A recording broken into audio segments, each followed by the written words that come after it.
Okay, it's 6 o'clock. We're going to bring our January 26th City Council meeting to order, and we will begin with roll call, please. Sarchet? Here. Savage? Here. Dvorak? Here. Hill? Otis? Here. So we're going to have a motion and a second to approve the agenda, but we're going to remove business item H from the agenda, resolution to approve East Northside Drive intersection improvement project contract amendment is being removed because it's not ready at this time. So I'll ask for a motion and a second to approve the agenda without business item H. So moved. Second. And roll call. Dvorak? Yes. Hill? Yes. Otis? Yes. Sarchet? Yes. Savage? Yes. Moving on to item 4, a swearing-in ceremony, Officer Aaron Van Voorst, and Chief is going to do that.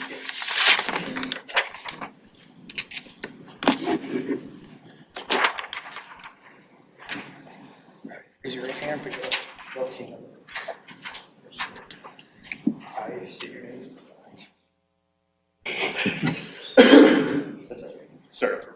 Yep, we'll start over. Okay, I state your name. Aaron Van Voorst, Do solemnly swear do solemnly swear that I will support the Constitution of the United States that I will support the Constitution of the United States, and the Constitution of the State of Iowa, the Constitution of the State and will faithfully and impartially, to of Iowa, to the best of my ability, the best of my ability, discharge all duties discharge all duties as a police officer for the city of Polk City, of the city, as now hereafter required by law.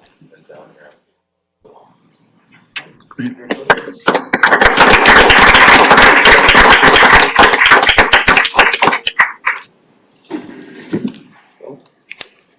Yep.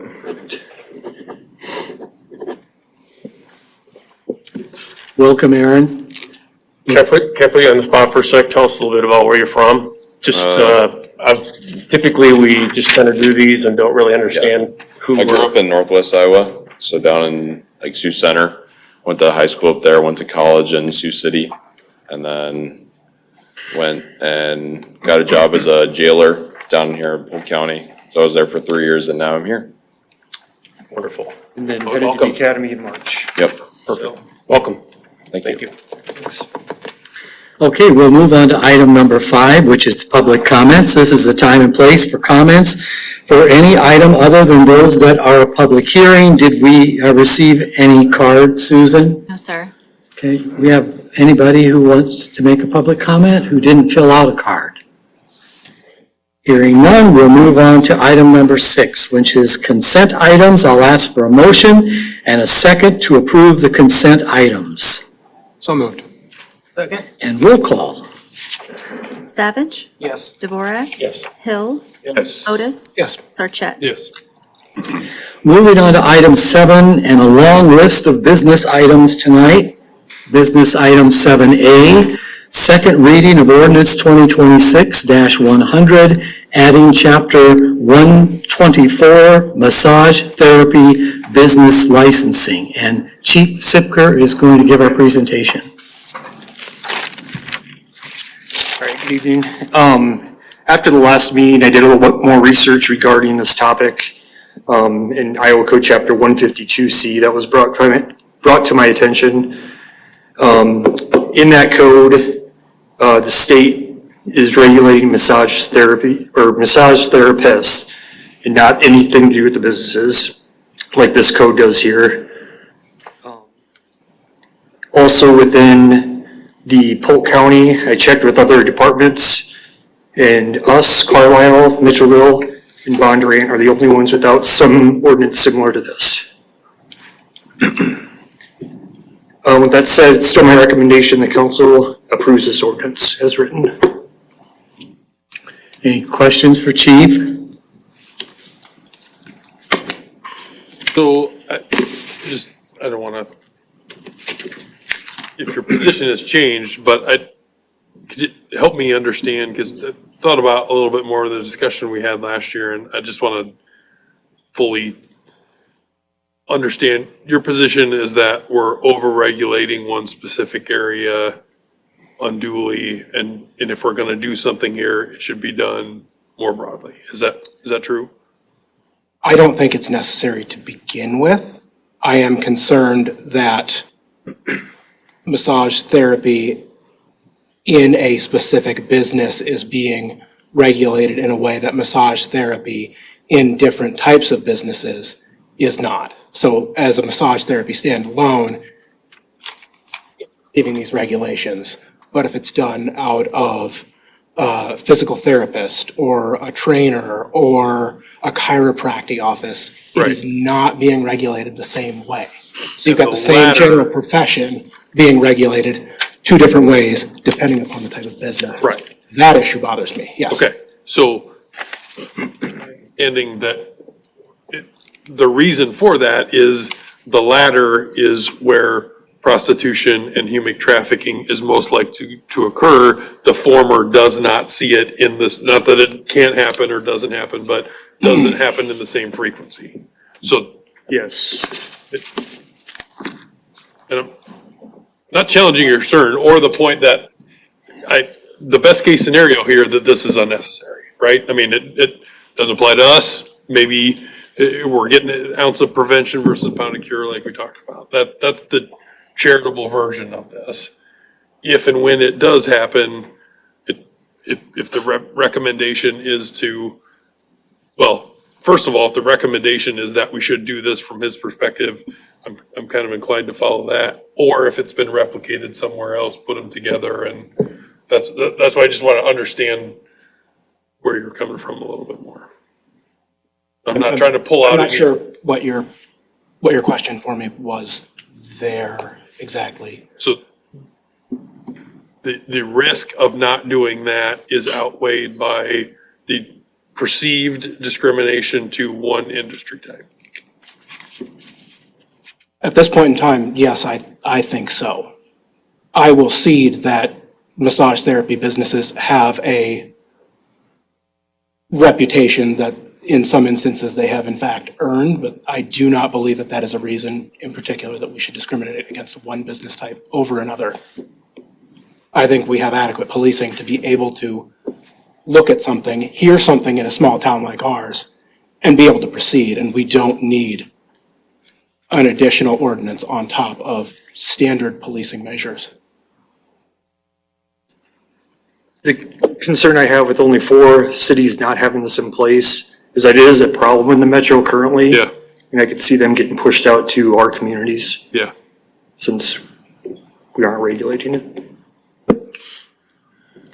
Motion to approve the second reading of ordinance 2026-100. And we'll ask for a second then. Second. And roll call. Dvorak, Yes. Hill, Yes. Otis, No. Sarchet, Yes. Savage. Yes.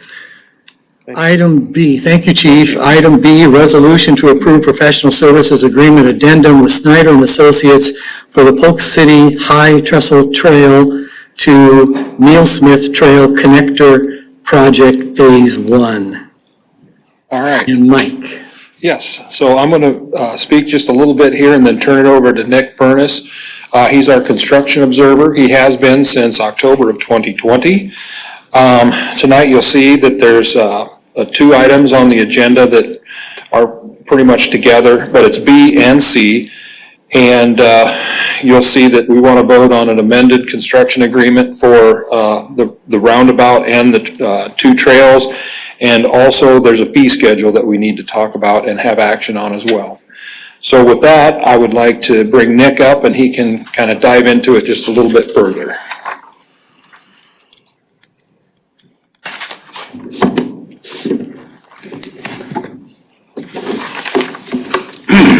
Good evening.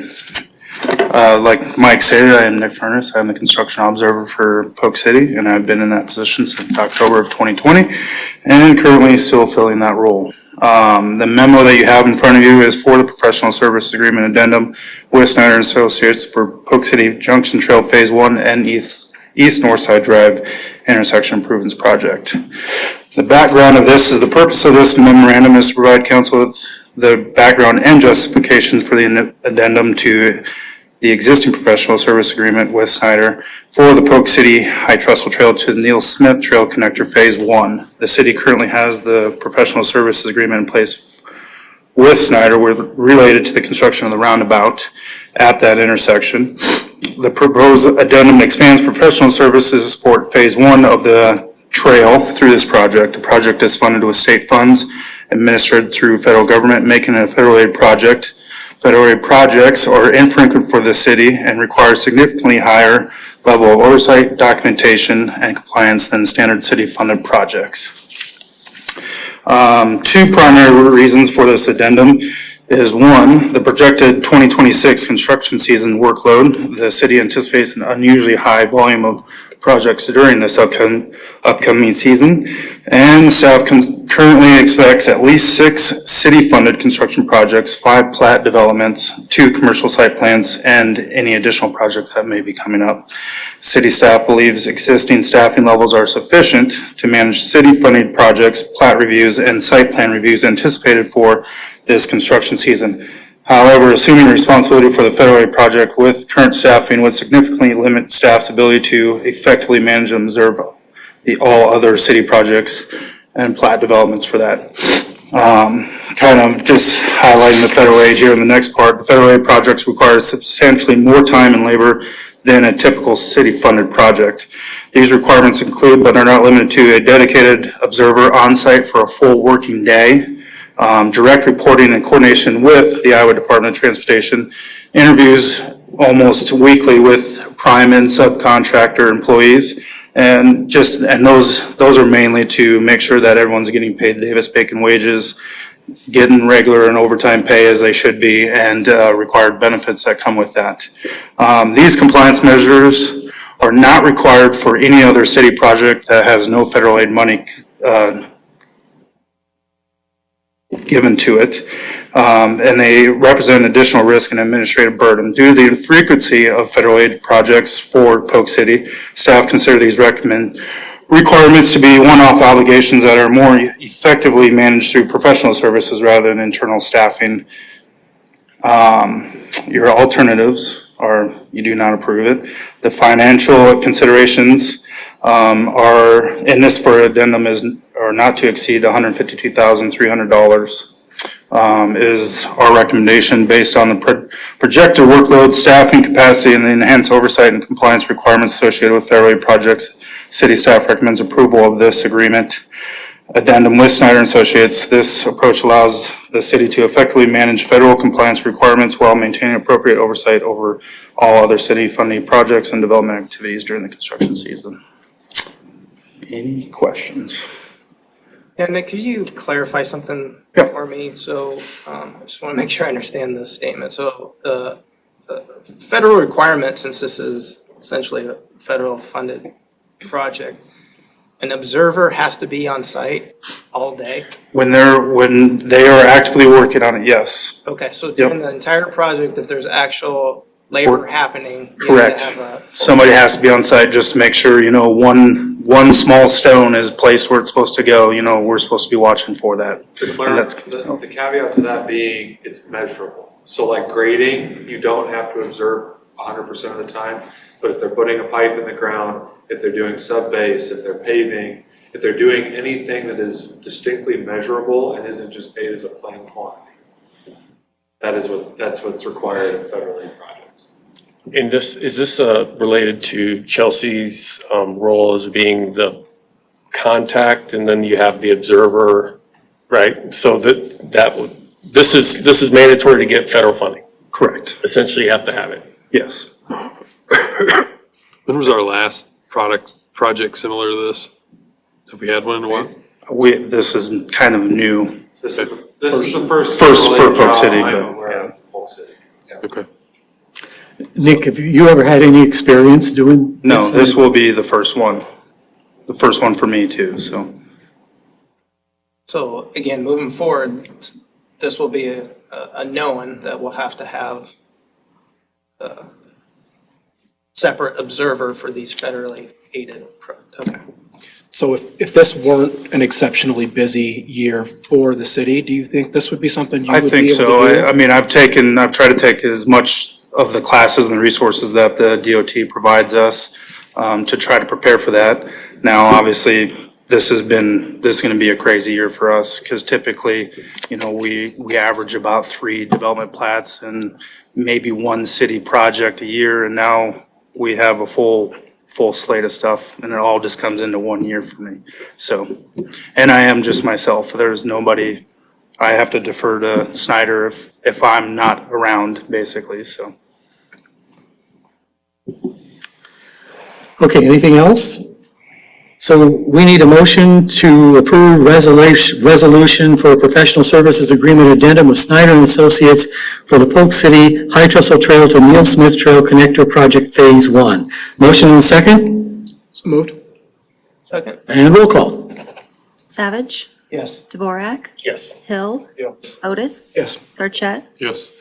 Moving on to item number C, resolution to approve professional services agreement with Snyder and Associates for supplemental construction observation. I'm assuming that, Nick, you're going to present. I guess I will. Okay, this one's a little bit different. This is just more of a having a agreement in place. So the subject is supplemental construction observation for this season. This memo is provided for the council review of the proposed agreement with Snyder and Associates for the upcoming construction season. The purpose of this agreement is to establish a clear understanding of the estimated fee schedule for construction observation services that Snyder and Associates may provide on an as-needed basis. Having this fee schedule in place allows the city to understand the anticipated costs associated with any project requiring supplemental construction observation. The agreement is intended to cover situations where city staff are unable to provide construction observation services due to increased workload, illness, or scheduled vacation time. In any cases where the agreement is utilized due to workload constraints, city staff will prioritize city-funded projects over plat development projects. This prioritization is necessary because city projects are directly billed to the city and its taxpayers, while plat development projects are billed back to the developer. Approval of this agreement will provide the city with the flexibility and the continuity in construction observation services while maintaining transparency and predictability in associated cost. Your alternatives are not to approve, and the final financial considerations are there's a fee schedule that was supposed to be attached with this memo there, and I'm not going to go through all the hourly stuff, but you can look at that. And then a recommendation is to approval of the supplemental construction observer agreement. Any questions of Nick? Mike, anything to add? Oh, he did perfect. You're doing a good job of, If I don't have to speak. any questions, council? We'll move on then to a motion and second to approve resolution for a professional services agreement with Snyder and Associates for supplemental construction observation. Motion, second, So moved. Second. and roll call. made the second. You made the second, James. Okay. Hill, Yes.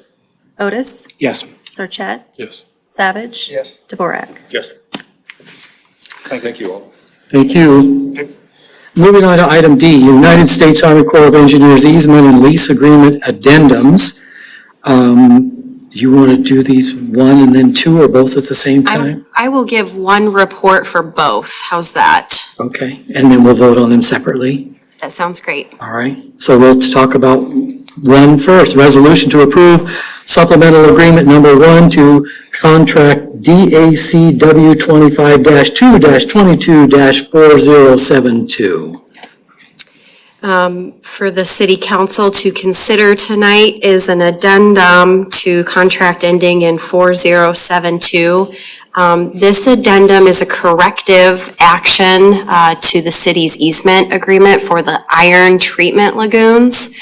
So we've come about this error that was discovered when city staff was coordinating with the Army Corps of Engineers. We found that the exhibit that was attached to the iron treatment lagoons did not encompass the full acreage or boundaries. And this corrective action would correct that addendum. So that is the first addendum that needs to be made tonight. We'll vote on that one. The second supplemental agreement is an amendment to the existing agreement with the Army Corps of Engineers for Kiwanis Park and the rec trail through Kiwanis Park. That is also, that's going to be known as the Polk City Junction Trail. This amendment will add the section of trail which will connect Kiwanis Park into Phase 4 of the trail and incorporate sections of the existing trail into the easement, which were not previously recognized. Okay, any questions from council on 1 or 2 before we vote? We'll then vote then on D1, resolution to approve supplemental agreement number 1 to contract DACW 25-2-22-402. Motion and a second. So moved. Second. And roll call. Dvorak. Yes. Hill. Yes. Otis. Yes. Sarchet. Yes. Savage. Yes.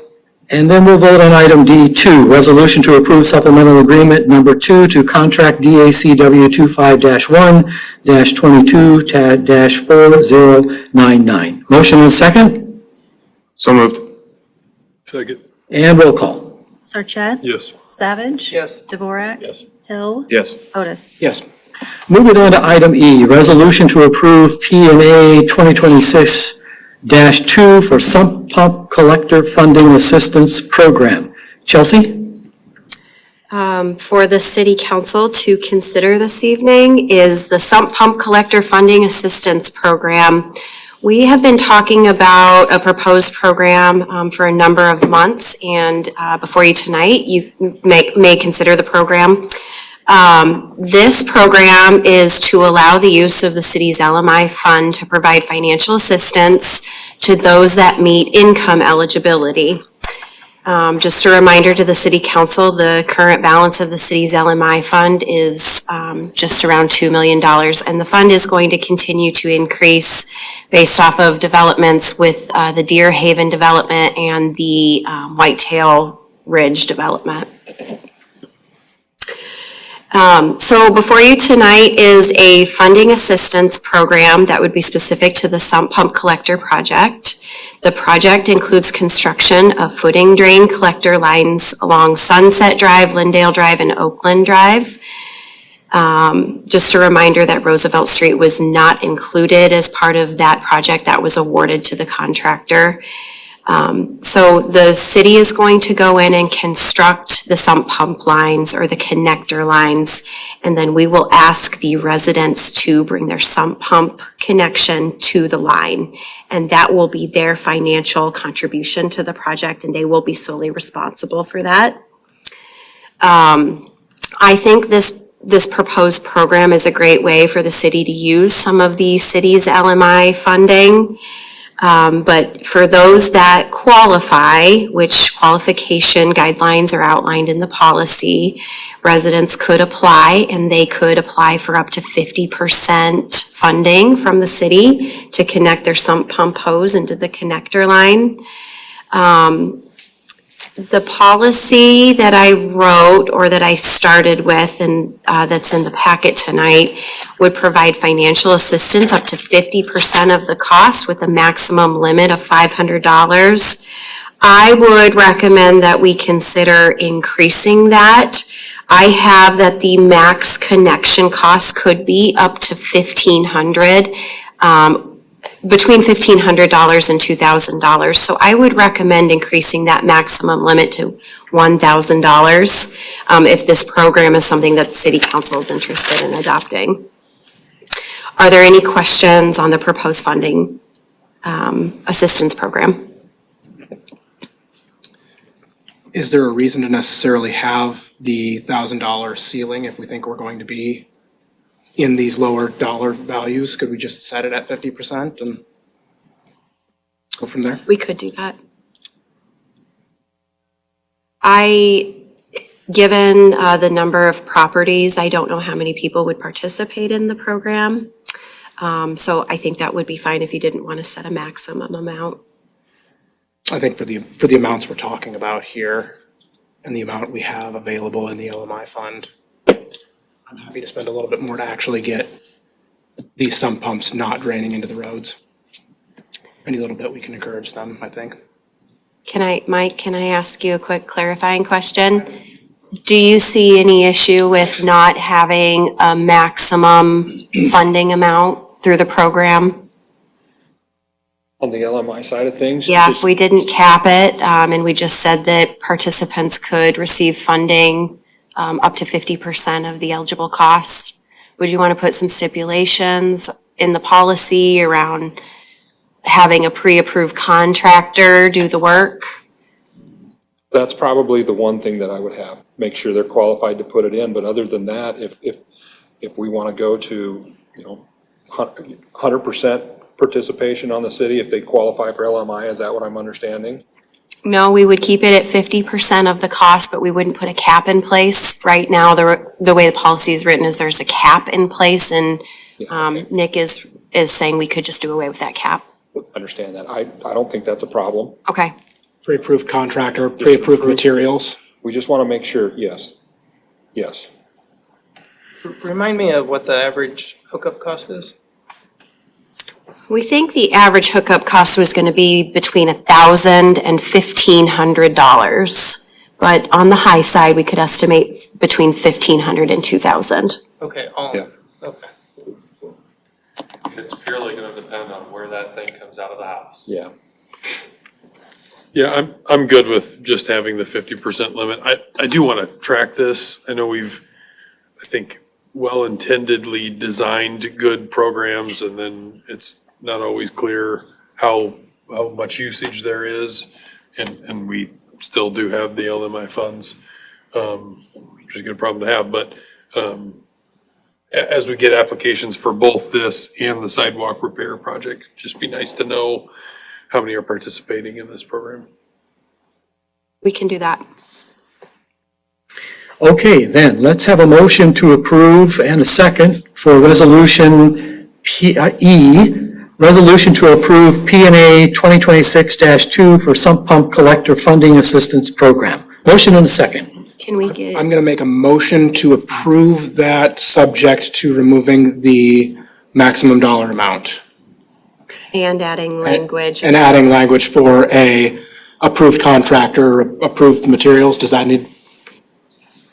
Thank you. Second. Okay, so you had that written in. Okay, so we'll first do that motion to approve that change. And we have a motion and a second, and we need roll call on that. Yes. Otis, Yes. Sarchet, Yes. Savage, Yes. Dvorak. Yes. And then we'll approve E, resolution to approve P&A 2026-2 for Sump Pump Collector Funding Assistance Program. Motion and a second. So moved. Second. Roll call. Sarchet, Yes. Savage, Yes. Dvorak. Yes. Hill, Yes. Otis. Yes. Moving on to F, resolution to approve P&A 2026-3 for Sidewalk Repair Program Funding Assistance Program, and Chelsea has a presentation on that. Okay, so in addition to what the council just considered is a sidewalk repair financial assistance program. Again, this is a financial assistance program that will be provided to residents that meet income eligibility requirements. Again, this is a proposed use of the city's LMI fund. So in December, the city council approved the sidewalk repair program, which is a program that was adopted because shift in liability in sidewalks. The program went into place, and basically the city is going to take an inventory of sidewalk repairs that need to be made on an annual basis. And we will be sending notifications to residents that need to repair their sidewalks. The financial assistance program would be a program that residents could participate in if they receive a notification from the city that their sidewalk needs to be repaired. Very similar stipulations with income, and the way I have the program written today is that residents may apply for funding assistance up to 50%, not to exceed $500. I would be happy to answer any questions. Council? Chelsea, is this the white lines we see on the sidewalks that people have already, because they did some noticing of the water valves, doing on the sidewalk? The water valves that were sticking up too Yes. much, or they, Yes, you know? we took we took a initial inventory back in the summer of '25. Yeah. And we sprayed where repairs would need to be made. The white lines. Okay, that's what I thought there was something going, but I wasn't real sure, so. And this would, again, it's important that this would be for qualified folks, so there's a distinct delineation here. It's not for anybody that has a white line in front of their house to be able to take advantage of them. The LMI funds are for low to medium income homes, right? So, if the city was to, help with this, it would just be for those that qualify. Yes. That's the hardest part, right? Because, you have to differentiate between the two. So just to give the council a little bit of a reminder, when we talked about the sidewalk repair program, we estimate 300 plus repairs need to be done on sidewalks in Polk City. I do recognize that you could have a repair of a single panel that might cost $1,000. So the $500 might not go very far, but you will probably have quite a few people that will participate in this program compared to the sump pump collector program. Again, if the council wants to consider changing that dollar amount, we can certainly do that. Yeah, okay, so a panel's about 1,000. What, do we have an estimate on what we're changing on just simply lips that need to be ground down? Mike, can I put you on the spot again? Can you give us an idea of cost on some of the smaller repairs that would need to be made? Grinding, versus grinding, what the cost would be. I have the numbers not with me though, so. Okay. I know there was a company that they were basically, they were just grinding, and it was gonna be like $100 per panel that they're grinding, as opposed to just replacing. A lot of contractors have reached out, about replacing panels, but 10 to 15 to 20. Right, I guess you're kind of leading into where my question was going. Is it more cost effective for our community to do this as a big group? Because I'm totally in favor of this program, with these income limits and potentially putting it up higher. What I'm concerned about is, I wasn't here for the first one, sitting in the work session when I sat out in the audience, was, okay, April 1, 2026, we have 300 notices go out, and we're gonna average $800 to $1,000 a piece, because just recently, now we're liable for something, so you need to pay for something. What's the public reaction gonna be to that?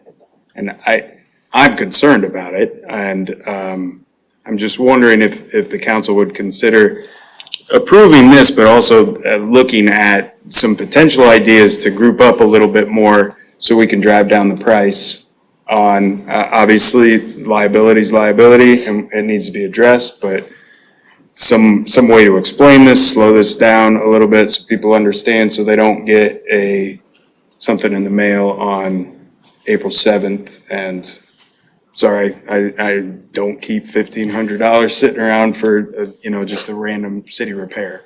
And I think a lot of people would be in that boat too. So feel free to correct my understanding of this, Chelsea, if I get anything wrong, but we are planning on bringing in our own contractor to take care of the city sidewalks, because we've got our own sidewalks that we need to repair as well. But in addition to them repairing our sidewalks, we would open this up so that individual homeowners could tack on their projects to our contract. They would pay for the costs, but since we're doing this as a much bigger group, those costs should be driven down. That's our intention, is to secure a single contractor that people could use. They can still use their own contractor if they would choose so, but we think we can give them competitive pricing. Okay, Yeah. great. So I'm not sure if this is written this way, but is this 50% of the cost of all the repairs that need to be done at one place, or is this 50% of each individual cited instance? If somebody's got 3 separate panels that need to be, is it per property or is it per thing that needs to be fixed? Because if somebody needs 3 separate panels replaced completely, are we willing to help them with 3 separate things? So again, I think the economy scale piece is the larger, even if you qualify for LMI, the fact that you're one of, 20 squares being poured makes it, you're gonna pay, you would pay essentially probably the cost of, they're gonna charge you for a full load, whether you're one of 20 or you're one of 1. Yes, So the cost saving is going to come right. in doing this as a group for each of these. So the $500 times the number of incidents is less applicable here than getting in a group discount, for lack of a better term. But if somebody's out there and needs to replace half of their entire frontage because they live in a house that was built 50, 60 years ago, that's still gonna add up for a tiny house that's not got a lot of value and probably not one of the higher income people in town, excuse me. So I think I would be interested in making it per individual instance that we're citing, not citing is not the right word, but issuing a notice to repair.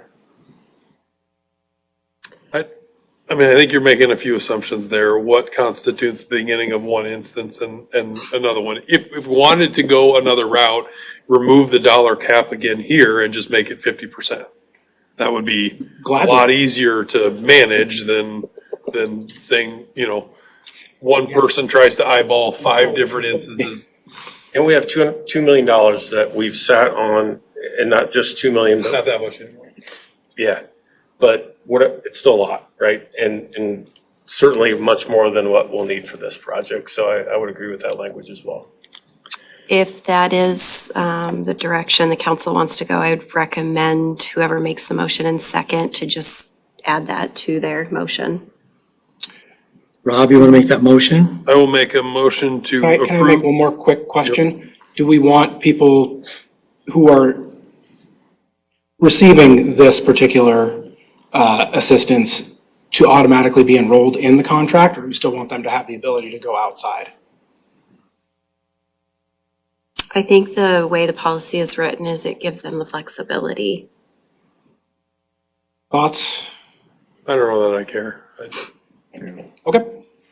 Because again, is there a scenario where I want this done and I'm doing my own other project? Yeah, maybe. And I don't want them to have to, I don't know.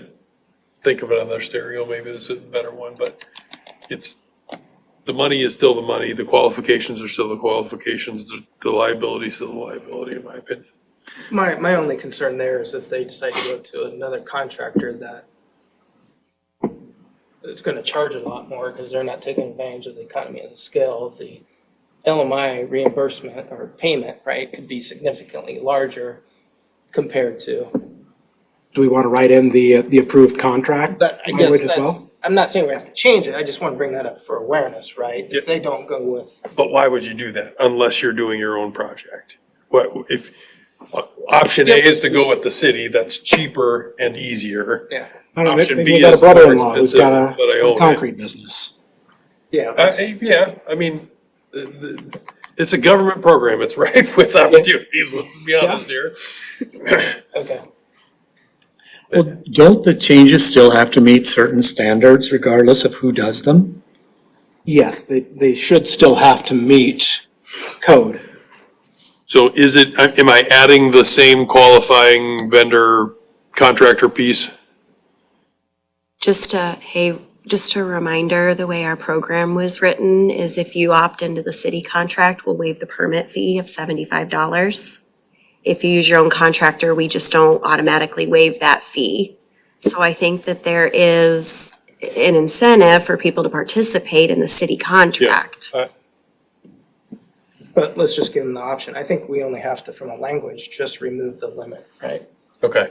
So were there any? Can I ask a quick question here before we make a motion? Is there any, if there's plenty of money in this fund, and we can identify some of the neighborhoods that they're potentially coming out of, would there be any consideration for paying 100% up to a certain dollar amount and then 50% thereafter?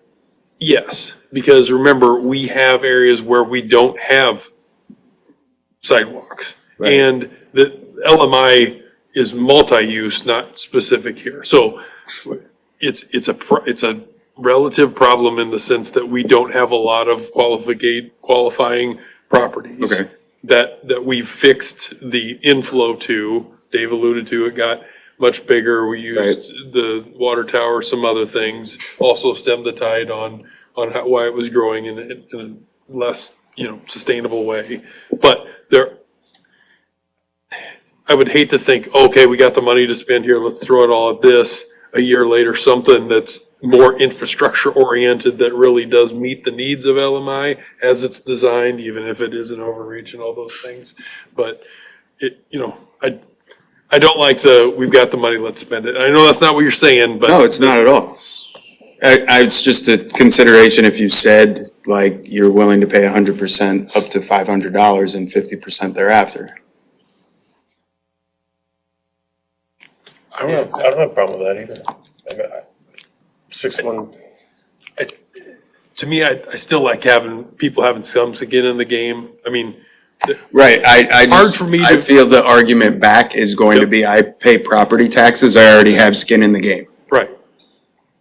Well, then maintain your sidewalk, I mean, I'm sorry, and that's an overly callous response, but the skin in the game here isn't the property taxes, it's the fact that you own property and you should maintain a decent portion of it. Now, I don't want that to be taken out of context, but I still want there to be,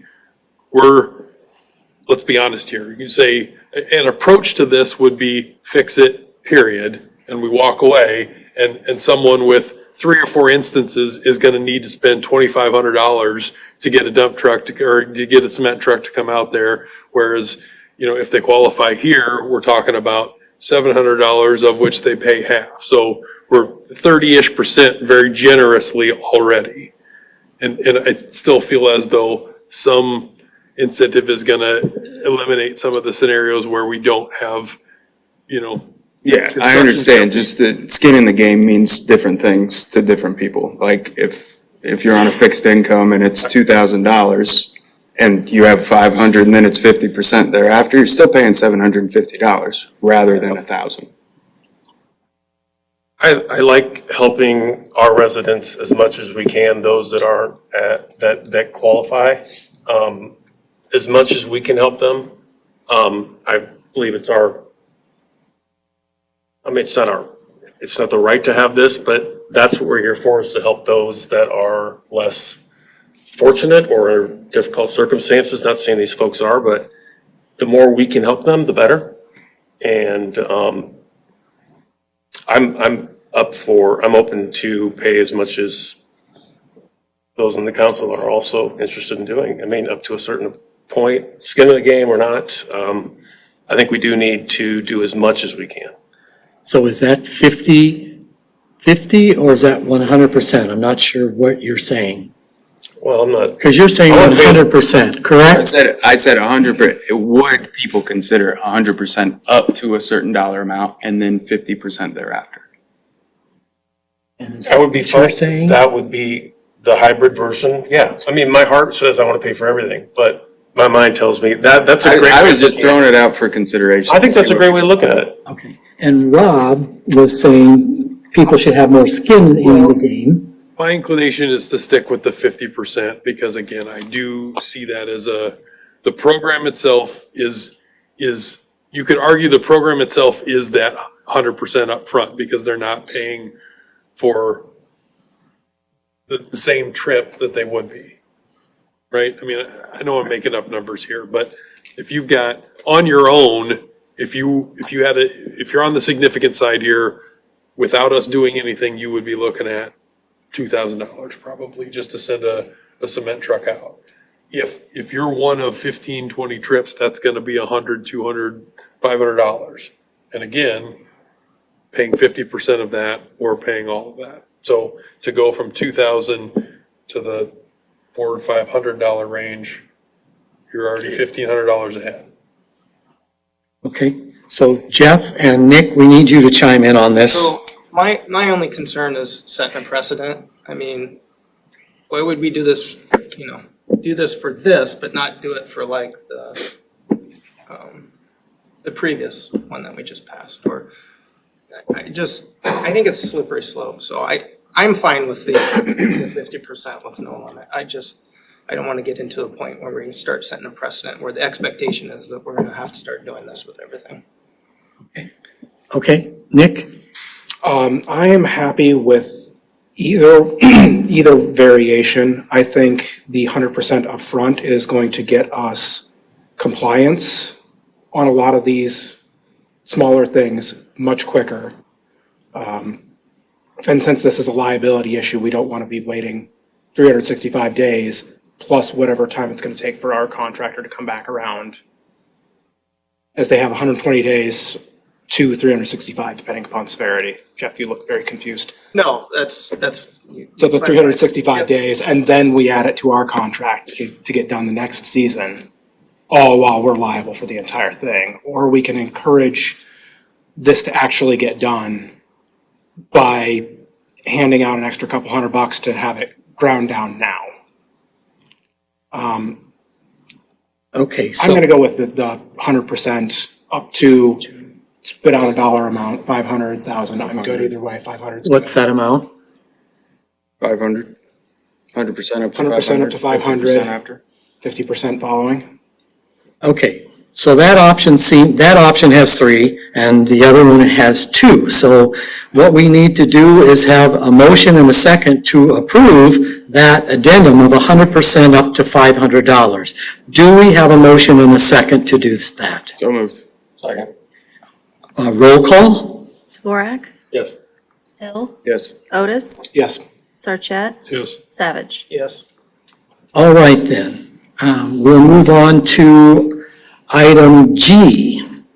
Resolution to approve Old City Hall demolition site plan. Travis, you are our presenter. So for council's consideration tonight is a site plan for the demolition of the northern annex of the old city hall. It's a very simple site plan. Because of the work that's being currently proposed at the city hall, this doesn't rise to the occasion of a site plan that conforms completely with the site plan ordinance. That would come at a later date when the city actually understands or is going to take that next step. Basically, that threshold is 50% of the valuation of the building. So this site plan shows the removal of the northern annex and restoration of the building or the original wall to match that of the historic listing, along with seeding of the disturbed area where the annex used to be. I know Mike is anxiously awaiting this approval. Staff is, and I told P&Z this, but I'll explain this to council as well. The way that we handled this is basically, and the regional park is the same way. With these site plans, our south building park and site plan designer prepared the site plan this time on behalf of Public Works. In the case of the park, it'll be on part of the Parks and Rec Department, and then I reviewed it as a member of the administrative staff. So basically, this site plan went through the same process that any other site plan would, and we recommend approval of that, and so does planning and zoning. Council? I'm excited about this. I think it spurs another conversation. Do we continue with the old council chambers? Yes, no, maybe, I don't, or do we take just what it is and do we partner with the Historical Society, putting picnic tables or plantings or something over there, but it needs to come down. It'll look better when it does, and I'm excited about it. Anything else? Agreed. Excited for this thing to come off and get a little bit more green space there. And one other item, Jeff, I know you attended P&Z, they had asked about the siding. it was implied with their motion that it would follow the historical registration. We updated the site plan to include a note that says as much, that the siding would be restored in a manner consistent with the historical registration. So that's a good point. Chelsea, correct me if I'm wrong, but when we did the painting, the contractor, through his own benevolence, painted this knowing it was not paid for and would be torn down. So Correct. anybody connects the dots on why we're tearing something down that was just painted, we didn't pay for it, so It Did make was it look nice for a few months. awesome. a pride thing. He just, he does great work if he's going to put his name on it. All right then, let's have a motion and a second on G, resolution to approve Old City Hall demolition site plan. Motion? So move. Second. Second, And roll call. Otis, yes. Sarchet, Yes. Savage, Yes. Dvorak, Yes. Hill. Yes. Once again, item H is not up for consideration tonight, so we'll move on to item number 8, Mayor Proclamation. As part of our Iowa League of Cities membership, I'm on something called the Mayor's Committee, and mayors discussed having a proclamation that would make note of the loss of life that we experienced here in Iowa among the 2 soldiers. Many cities have issued this proclamation.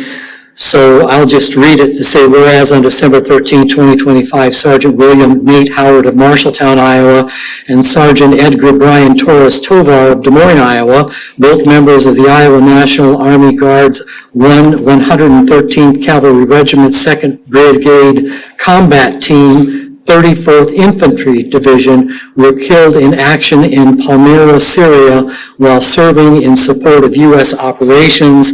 I now therefore, Steve Carson, Mayor of City of Polk City, Iowa, do proclaim January 26, 2026 as Sergeant William Howard and Sergeant Edgar Brian Torres Tovar Day.